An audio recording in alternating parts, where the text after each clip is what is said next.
குயில பூடிச்சி குண்டில அடைச்சி கூவ சொல்லுகிற உலகம், மயில பூடிச்சி கால ஓடச்சி ஆட சொல்லுகிற உலகம், அது எப்படி பாடுமையா, அது எப்படி ஆடுமையா. என்னடி சின்ன பொண்ணு, வியாபாரம் பார்க்கும்போது உற்சாகமா பாட்டு பாடுவ, இன்னைக்கு என்னடி ஆச்சு? ஏனா தானே எனக்கு என்னன்னு ஒரு பாட்டை பாடிக்கிட்டு இருக்க? வாடி நாலு முடி நாத்து. என்ன பண்றது, இன்னைக்கு பாக்குற வியாபாரம் எப்படி? அடிக்கிற வெயிலுக்கு ஒரு டம்ளர் தண்ணி கொடுக்க கூட ஆள் இல்லைன்னா பாரேன். ஆமா, அவன் பாடுற பாட்டுல உனக்கு கொண்டாந்து எவன் தண்ணி கொடுக்கறது? நீ வீட்ல இருந்து வாட்டர் பாட்டில கொண்டு வர வேண்டியதானடி. இன்னைக்குன்னு பார்த்து கடையில இருந்து கூட எதையும் எடுத்து சாப்பிட முடியாத நிலைமையில இருக்கேன்டி.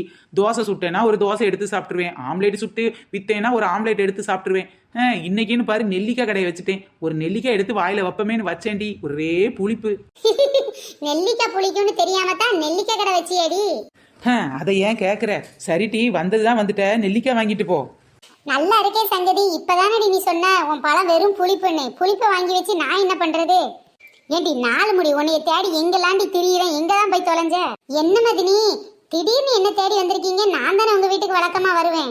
அப்படி இல்லட்டி, என் மவளுக்கு அடிக்கடி சளி பிடிச்சுக்கிட்டே இருக்கு, அதான் இந்நேரம் பார்த்து மெடிக்கல் போறதுக்கு உங்க அண்ணனையும் காணும். டானிக் இருந்தா வாங்கிட்டு போலாமே நினைச்சேன்டி. எதுவும் இருமல் டானிக் இருக்கா உங்ககிட்ட? யாருக்கு? சின்ன வயசு சோனிக்கு தானே. எப்ப பார்த்தாலும் அவளுக்கு இந்த சளி பிடிக்கிற தொல்லை விடவே மாட்டேங்குது. என்னக்கா அடிக்கிற வெயிலுக்கு உங்க மகளுக்கு சளி பிடிக்குதா? என்னக்கா சொல்றீங்க நீங்க? அதை ஏன் கேட்குற சின்ன பொண்ணு? சின்னவளுக்கு டாக்டர்கிட்ட போய் காமிச்சா இம்யூனிட்டி பவர் கம்மியா இருக்கான், அதாண்டி எதிர்ப்பு சக்தி கம்மியா இருக்கான்னு சொல்றாங்க. ஆமா ஆமா, எங்க மதினியை எத்தனை ஆஸ்பத்திரிலயோ கூட்டிட்டு போய் பார்த்துட்டாங்க பார்த்துக்க, சரியே ஆக மாட்டேங்கி. இனிமே சித்த வைத்தியத்துக்கு தான் போகணும்னு சொல்லிக்கிட்டு இருக்காங்க. சித்த வைத்தியம் போனீங்கன்னா முதல்ல டாக்டர் சொல்றது எதிர்ப்பு சக்தி அதிகரிக்கிறதுக்கு இந்த நெல்லிக்காய் தான். எது இந்த மலை நெல்லிக்காவாடி? இது ஒரே புளிப்புன்னு சொல்லி அவ வாயில கூட வைக்க மாட்டாளே, இதை எப்படி திம்பா? அப்ப சரி, இப்படியே அம்மாக்கள் சொல்லி சொல்லி தான் இந்த சித்த வைத்தியங்களத்தையும் மறந்துட்டீங்க. நம்ம தமிழ் மருந்து சாப்பிட வைங்கக்கா. நீங்க என்ன பண்றீங்கன்னா ஒரு நெல்லிக்காய் வாங்குறீங்க. என்னடி ஒரு நெல்லிக்காய் வாங்கினா போதுமா? ஏக்கா, நெல்லிக்காவை தேன்ல போடுறது, ஊறுகாய் போடுறது, அப்படி இப்படின்னு 1000 வழி சொல்லுவாங்கக்கா. எனக்கு தெரிஞ்ச சித்தா டாக்டர் சொன்னா ஒரு வழியை நான் உங்களுக்கு சொல்லித்தரேன். சொல்லிடி, அப்படியாவது என் அவளுக்கு இம்யூனிட்டி பவர் கூடுதான்னு பாப்போம். ஒரு 2-3 நெல்லிக்காவை எடுத்துக்கோங்க. வீட்டுல 3 பேர் இருந்தீங்கன்னா 3 நெல்லிக்காய் தாராளமா போதும். ஒரு நாளைக்கு 3ஐயும் கொட்டை இல்லாம சின்ன சின்னதா வெட்டி மிக்சியில போட்டு கொஞ்சம் கருவேப்பிலை போட்டு தண்ணி ஊற்றி அரைச்சி எடுத்துக்கோங்க. லைட்டாக தண்ணி ஊற்றி அந்த சாறு எடுத்து அதோட நல்ல தேன், சுத்தமான தேனை 2 ஸ்பூன் கலந்து விட்டதுக்கு அப்புறமா ஆளுக்கு ஒரு 1/4 டம்ளர் அந்த அளவுக்கு நீங்கள் தண்ணி ஊற்றி அரைச்சிங்கன்னா போதும். ஆளுக்கு ஒரு 1/4 டம்ளர் 3 பேர் குடிச்சிங்கன்னா 3 பேத்துக்குமே 48 நாளைக்கு தொடர்ந்து கொடுக்கும்போது எந்த சளி தொந்தரவும் வராதுக்கா. இந்த நோய் மட்டும் இல்லை, எந்த நோய் வந்தாலும் அதை எதிர்க்கிற எதிர்ப்பு சக்தி உண்டாயிரும்னா பார்த்துக்கங்களேன். என்ன மதினி, இவ ஏதோ சித்தா டாக்டர் மாதிரி நம்ம கிட்ட வைத்தியம் சொல்லிக்கிட்டு இருக்கா. இவன் நெல்லிக்காய் விற்கணுங்கிறதுக்காக ஏதேதோ பொய் சொன்னாலும் சொல்லுவா. அதெல்லாம் சரிப்பட்டு வராது மதினி. என்கிட்ட டானிக் இருக்கு, வாங்க தாரேன். டானிக் கொடுத்தா சளி கேட்கும், உண்மைதான். ஆனா நிரந்தர தீர்வு வேண்டாமா உங்களுக்கு? நீ சொல்றத பார்த்தா ஆஸ்பத்திரி டாக்டர்லாம் நம்ப கூடாது போல. நெல்லிக்காயையும் கீவா நெல்லியையும் வேப்பலையும் அரைச்சு குடிச்சிட்டு வீட்டுல இருக்க சொல்லுவா போல. அதிகமா அடிக்கடி உபாதை வந்தா நாம டாக்டரை பார்க்கணும், தப்பே கிடையாது. ஆனா சின்ன சின்ன நாட்டு வைத்தியங்களையும் வீட்டில் செய்யும் போது நாம அடிக்கடி டாக்டர் கிட்ட போறவ செலவு வேலை மிச்சமாகி உடம்புக்கு தேவையான சத்து நமக்கு கிடைச்சிரும். அதுல முக்கியமான பங்கு வகிக்கிறது இந்த நெல்லிக்காய் தான். இதுக்கு முன்னாடி கூட கேள்விப்பட்டிருக்கேன் சின்ன பொண்ணு, ஆனா 2-3 நாள் அரைச்சு கொடுத்துருக்கேன் பாத்துக்க, ஒரு ரிசல்ட் இல்லையே எனக்கு. ஏக்கா, அவசரமான உலகத்துல எல்லாரும் அவசரமா இருக்காங்கக்கா, உடனே எல்லாத்தையும் வேணும்னு நினைக்காங்க. அதெல்லாம் நடக்கக்கூடிய காரியமாக்கா. சித்த வைத்தியங்கிறது, தமிழ் வைத்தியங்கிறது, மூலிகை அந்த மாதிரிலாம் எடுத்துக்கிட்டோம்னா தொடர்ந்து 48 நாள் சாப்பிடும்போது மட்டும்தான்க்கா அதோட பயனை நாம அனுபவிக்க முடியும். இப்போ கோயில்களில் கூட எல்லாத்தையும் தொடர்ந்து 48 நாள்னு சொல்றாங்கல்ல, அதுக்கு இதுதாங்க காரணம். மருந்துன்னு நினைக்காம ஒரு உணவா நினைச்சு காலையில ஒரு ஜூஸ் 1/4 டம்ளர் ஜூஸா நினைச்சு 48 நாள் குடிக்கும் போது உண்மையிலே நல்ல ரிசல்ட் வந்திருக்குக்கா. ஏமாதினி, இவ சொல்றத பார்த்தா அடுத்து நம்ம பிள்ளைக்கு சளியே பிடிக்காதுங்கிற மாதிரி பேசுறா. திரும்ப அப்ப என் பொண்ணுக்கு சளி பிடிக்காத சின்ன பொண்ணு? ஏக்கா, சளி பிடிக்காதுன்னு உறுதி சொல்றதுக்கு நான் கடவுள் இல்லக்கா.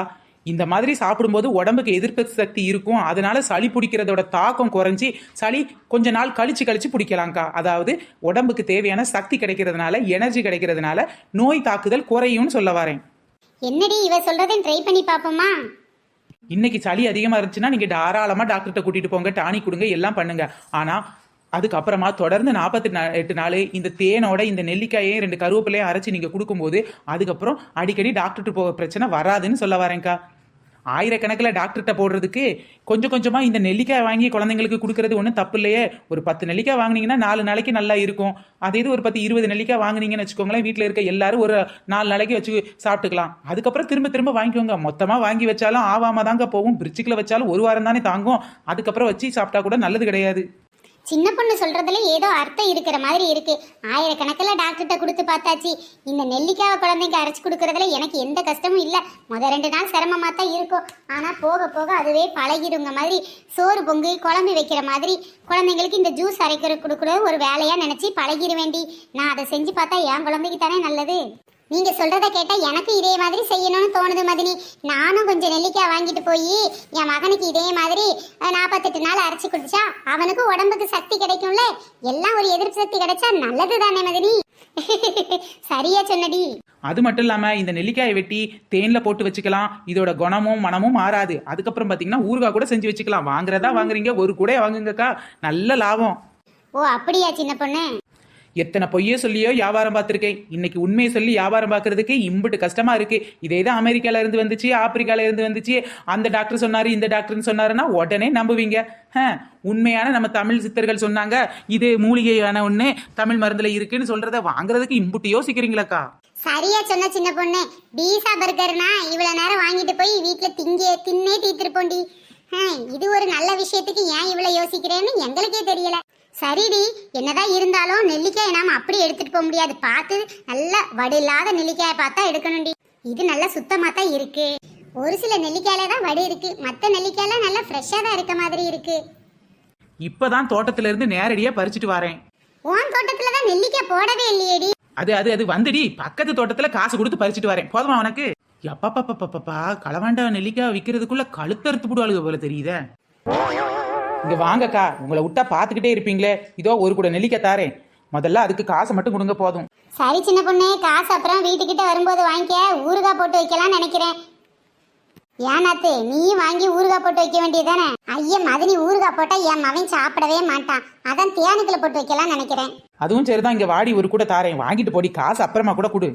இந்தா முதல்ல ஆரோக்கியமான பொருளை வாங்குறதுக்கு அலலன்னு அலப்பற பண்ணாதடி. உன்னால உன் மதினிக்காரி எம்புட்டு யோசிக்கிறாங்க தெரியுமா? சரி மதினி, அப்போ நான் தேன்ல போட்டு நெல்லிக்காய் வைக்கிறேன், நீங்க ஊறுகாய் போடுங்க.